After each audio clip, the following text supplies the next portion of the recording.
So the political storm in Anambra State that's moved fairly slowly through the months has now strengthened into a hurricane ahead of the governorship elections in less than 2 weeks' time. Never has a governorship poll attracted so much attention, with huge expectations hovering over the ballot and riding on the new INEC chairman, Professor Joash Amupiton.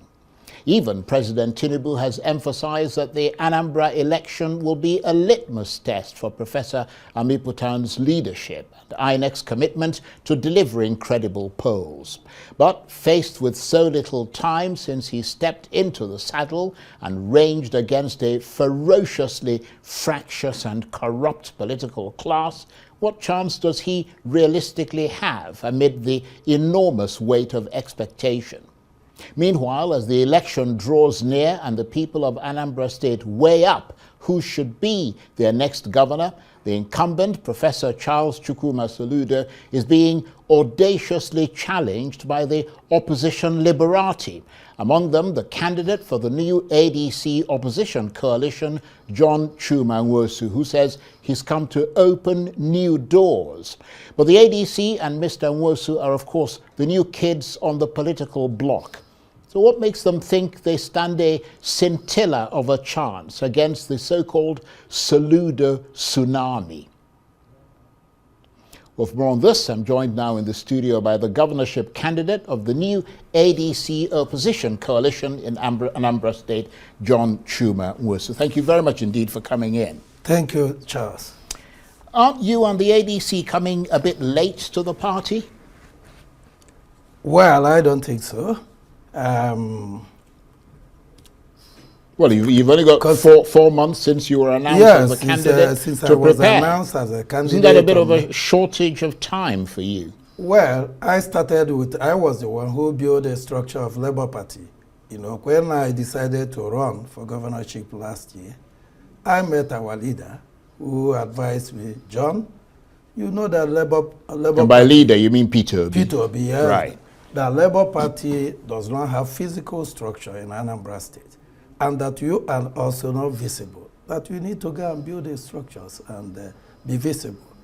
Then I recruited a team with His Excellency Selo Kobas, the former SSG, and the campaign manager for Peter Obi Presidential Campaign Council, under which I served as the Director ICT.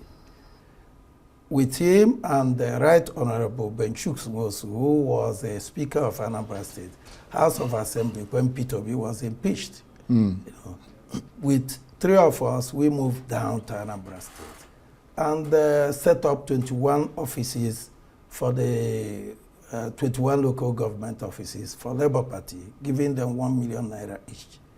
And went to our brother in Austin, Plastics, who made chairs and tables for them. With that, we built physical structure and started moving from one local government to the other. As a matter of fact, we travel nook and corners of Anambra State about 4 times. But that was under the Labour Party. That was under the And then you were forced to leave. Well, it was the Supreme Court judgment. Around 4th of April, the primary was set for 5th between myself and my kinsman, Chief Dr. George Mogheru, who joined the Labour Party from APC on 1st of October 2024. You know, then around 9:30 a.m. in the morning of 4th, there was Supreme Court judgment sacking the entire leadership of Labour Party led by Barrister Julius Abule, that their tenure has expired, and you know what it means by law. That whatever they do after that 4th of April comes to nullity. And I sought legal opinion from legal experts, you know, around the country, and even from the interim caretaker committee chairman, Nanadi Usman, who the advice from everybody was that, well, if you go ahead with what they're planning to do tomorrow being 5th, you'll stand a chance of being an illegal candidate if you are matched. So with that, I wrote a letter of withdrawal, giving them the reasons and advising the caretaker committee chair that whenever the party is ready for a new primary, that I'm ready to contest. Of course, you are aware that the trio of the Danadi Usman, chairperson, Governor Lesoti, and His Excellency Peter Obi, they obtained a certified true copy of the judgment, which they presented to INEC around 2 weeks after the judgment about. But you can see that since then, INEC hasn't made any major pronouncement on that. So for me, being a law-abiding citizen and somebody who believes in the truth, as you know, the way a leader emerges is more important than the position that leader is occupying. Right. I believe in the right internal democracy within the party. So you left? I left. Right. And now you're in the ADC? I'm in ADC. And now you're battling to try and build a support base under the name of the ADC? Or is your popularity increasing? Yes, under the name of ADC. As you know, ADC is a coalition of parties being represented by PDP, mostly PDP, from which I picked my deputy governor, Chief Dr. Nwosu, who was a local government chairman of Oka South under PDP, and also the state chairman of PDP. So PDP forms the major part of the coalition, followed by Labour, for which I came from Labour. So right. Major part of P2B is of Labour, for which PDP got the position of the national chairman of the party. Why, in the name of Senate President David Mark, and then P2B, His Excellency P2B led Labour Party, was given the position of National Organizing Secretary, for which he nominated Honorable Chinedu Idiko, who represents them. So it's a coalition of parties. So there is no much... So P2B is now incontrovertibly in the ADC, is that? Definitely, it's part right. of ADC. So how much do these Anambra governorship elections matter? Well, 4 years in a life of a state is very, very important. As a matter of fact, the current incumbent has not done well for the state. Well, you would say that, wouldn't you? I mean, if you sat here and said he's done well, what's the point of you running? Well, the point is that the indices are there for everyone to see. Starting from insecurity. As a matter of fact, in the last 3.5 years, Anambra State has lost illustrious children in the name of kidnappers and whatever. In fact, there is a local government, Ihala local government, that houses Liru, Mbosi, where my great brother and friend, Dr. Allen Onyema, the owner of Airpeace, hails from. In the past 3.5 years, they have never been going home. As a matter of fact, they are now holding traditional wedding ceremonies and everything in townships. And even to bury the dead, you have to find a way to pay ransom and then get in there.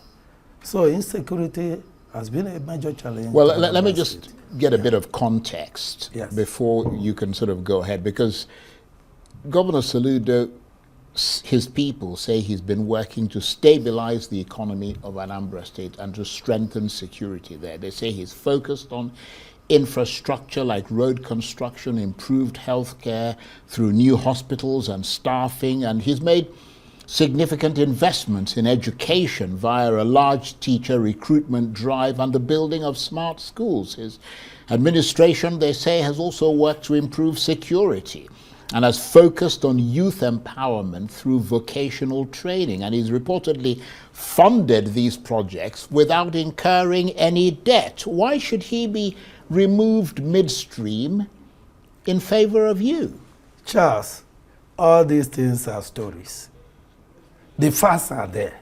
Yeah, but there are a lot of I can his take people. you. I mean, we've been having seeing him on television. We've been filming a lot of the stuff, the projects that he's commissioning, some of the projects that are completed. I mean, they're appearing on TV. We're not in Anambra State, but well, I mean, that's evidence, isn't it? Just the projects of government house that was started by our former governor, late Mbadinju, that he started constructing in 1999, that he completed. As of today, nobody knows the cost of completion of that project. Project of 1999 being completed today. As a matter of fact, but he's not the one who started it in 1999, is he? Well, you can count as 26 years after. Who knows whether environmental impact assessment has been done? And considering that that is the capital, I could remember that His Excellency Peter Obi, they worked with UN Habitat to develop a new capital city for Oka. Because Oka, as of today, still, as far as I'm concerned, is still a glorified village. You see, forget what you see in the newspapers and televisions. I can take you to Anambra State. As a matter of fact, what I'm doing, I don't believe in stories. I have the media team who follows me around to take pictures of all the nooks and corners of Anambra State. I can tell you today, right on the center of Anambra State, opposite the government house, the major road, they will claim is Federal Road. But the point is, where is the road? That's in Anambra State. You cannot, a trip from Anambra State to Enugu that used to take us 30 minutes. Today goes for more than 1 hour. Yeah, but your media team aren't doing a terrific job, are they? When you've got a seminal interview on television and we don't have any pictures of what you're talking about. I mean, they should have supplied us with all those pictures. That's the evidence that you need. And Soludo's people are supplying pictorial evidence of the projects they're commissioning. Well, your people aren't doing that, are they? And when you speak to many Anambrarians, and that's the truth, because we have correspondents there who speak to people, they say they expect a landslide in favor of Governor Soludo. I mean, you and your party, the ADC, you're the new kids on the block, and you seem quite confident that you can go against Charles Soludo. But I'm wondering whether there are, beyond the sort of the general statements you're making, I mean, you haven't shown us any pictorial evidence, you're simply talking about things. Are there any errors that he's made that you think would really give you the edge in terms of tripping him over? Is there perhaps growing mistrust in his political ability that's fueling more uncertainties than certainties in Anambra State? Because if there are, we're not seeing them.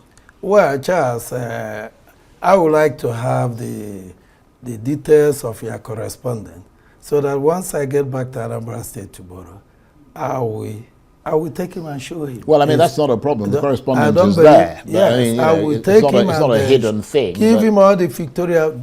Take him on a walking visit. Yeah, but what I'm saying is that you had the opportunity tonight. Yes. You're sitting here. Yes. We're not talking about tomorrow.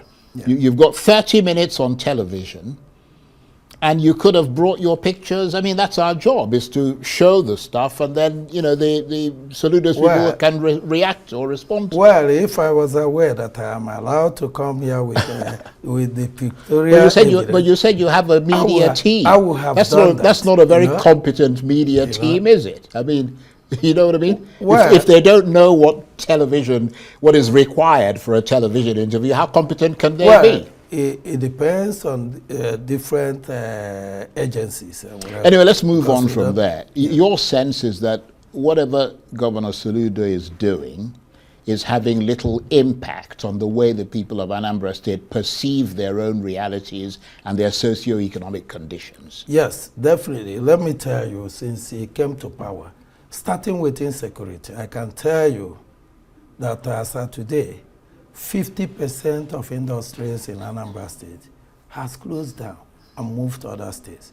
As a matter of fact, because of insecurity and ease of doing business, majority of our businessmen in Onitsha now lives in Asaba, Delta State.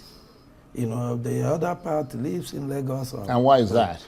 Because of insecurity, because people are not secure. And also the issue of Itwe surprise you that the Anambra state government is not fully computerized. You know, you are, of course, an ICT expert. Yes. So I imagine that bothers you quite Well, a bit, assuming what you're saying is true. Well, what I'm bringing on the table is e-governance, you know, e-security, e-health, e-tax, e-transportation, you know, e-commerce.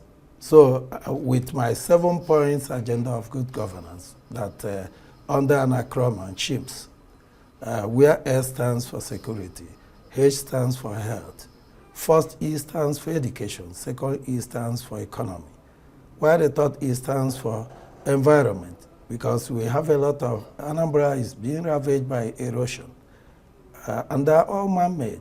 Yeah, but I've glanced through your manifesto. Yes. And it appears to be full of grand ideas, some superlatives, but short on detail. I mean, is that a fair assessment?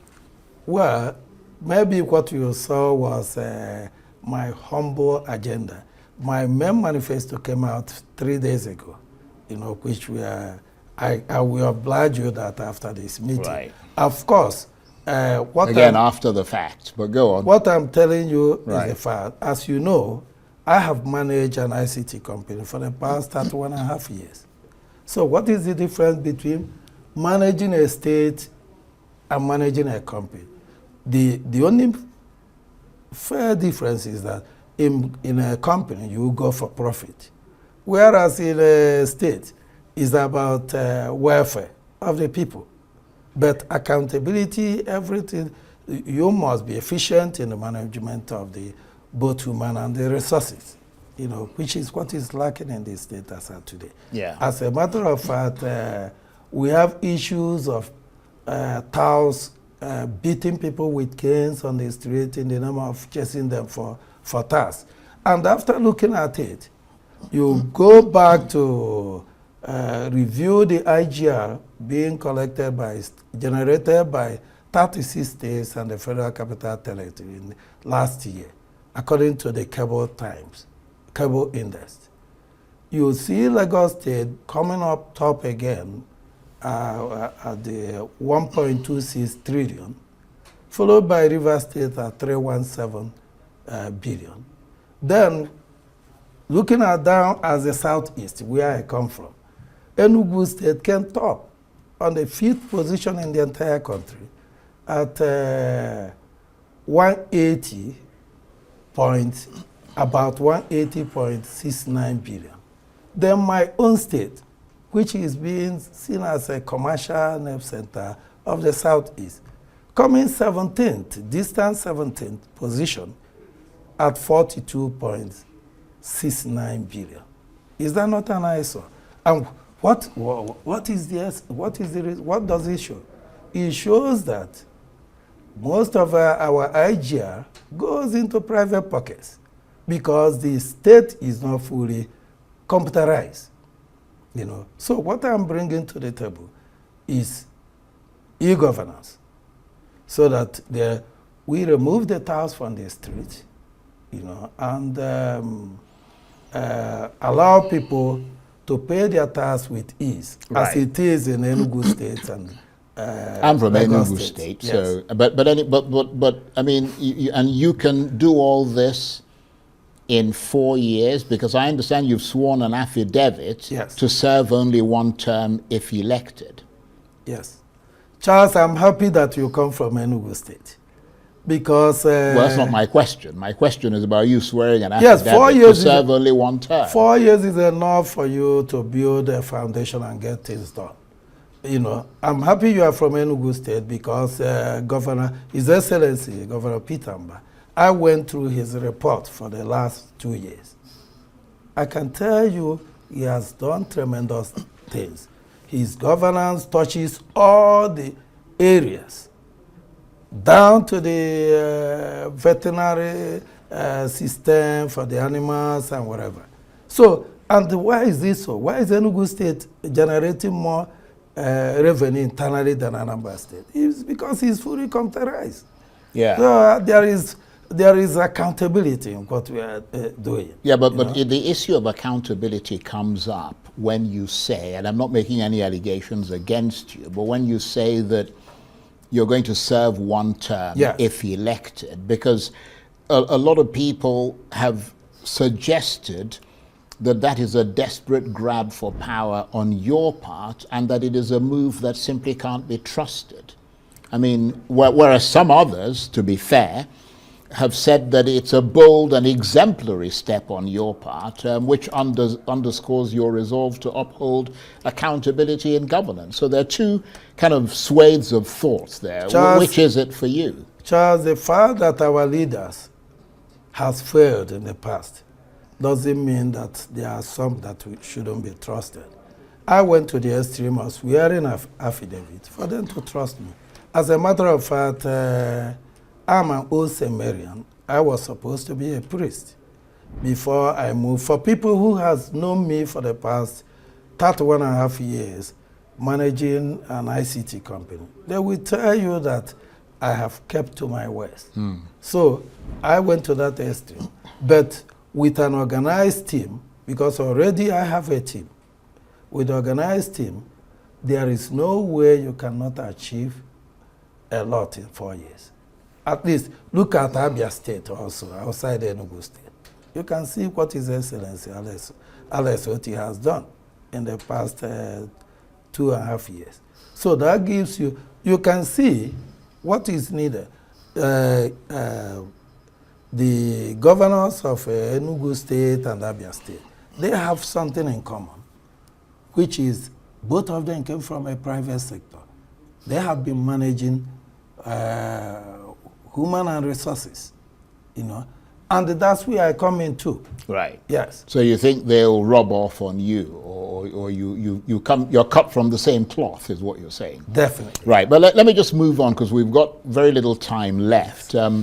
Beyond sort of the local competitive politics, this election is important because it is the first major test, not just for you, as somebody who's sort of going into politics with a new party, the ADC, but for the new INEC chairman, Professor Amupitan, who has promised to give Nigerians free, fair and credible elections. What are your expectations in that regard?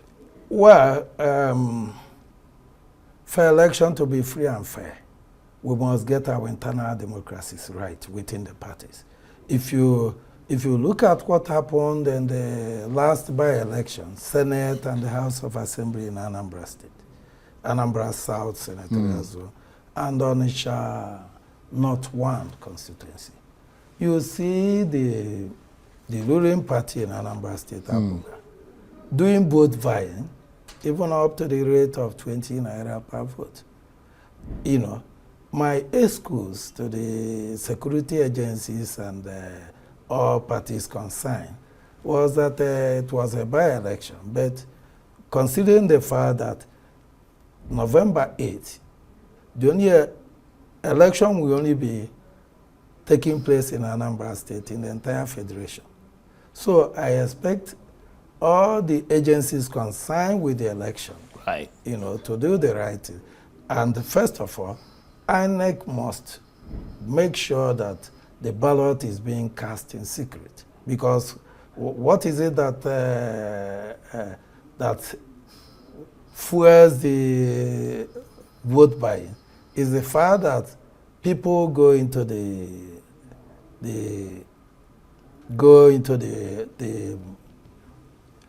counter, to the kiosks, you know, to vote with their phone.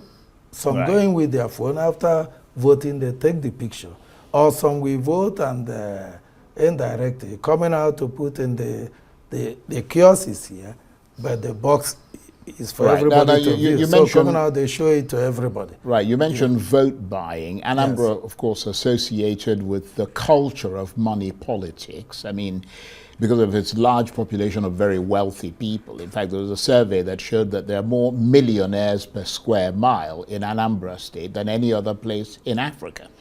How much has that played a role in this campaign, and how deep are your pockets and that of the ADC?